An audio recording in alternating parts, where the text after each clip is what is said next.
my son who got arrested, that he was set free. Went to a trip to Trinidad, and when coming back, somebody gave him a suitcase to bring, and the suitcase had cocaine in it. So when he came here and they scanned, they see the drug. So he was arrested.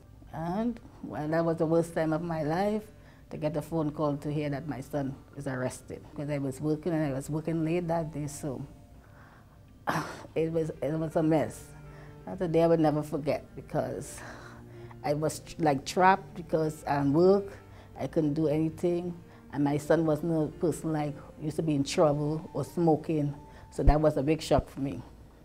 But anyhow, time passed, and like a couple of days, the officer ended up calling me and asking me questions, you know, considering my son's name and so forth. And I gave, and then he had the hearing for bail. They did give him bail, the feds, because the feds gave him bail, but immigration picked him up so he didn't even come out. Immigration was right there, so they picked him up at the same time.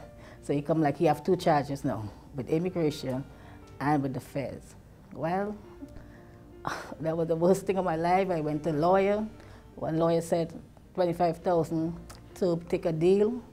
And I said, take a deal. He said, if you're going to trial, it's like in the 100,000. So, but a deal, he will try and think so. But the deal is, my son must go home, back to Trinidad. I wasn't accepting that. Somebody invited me to the church here in Queens. I didn't came. I was still grieving and in pain.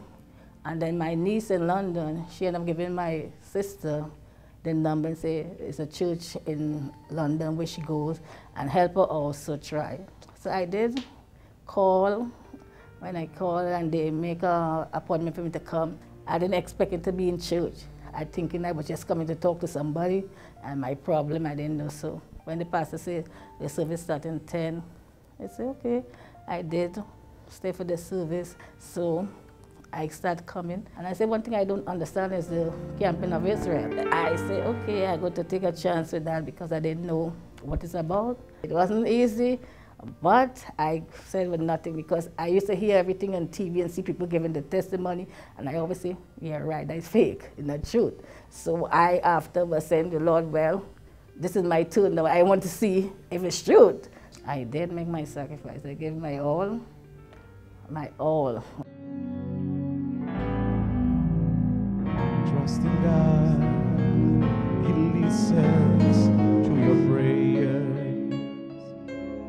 Oh, never doubt, but trust. So I was just sick. I was so confident, I was so strong that I didn't even stay in court to hear the result. I said, I'm not saying I'm going to work. I leave everything in the Lord's hand. I wasn't even there. If somebody called me and said, you're not going to believe it, your son is free. I said, thank you. Everybody's still in shock, they can't believe it. My son was set free, and they set him free. They said he wouldn't even get citizenship because he was a green card holder. He became a citizen sometime in August. The camping of Israel, or amongst others, it works. I didn't understand it. I learned about it, and I can tell anybody it works. So everything is in God's hand. I put my trust in Him, and He delivered.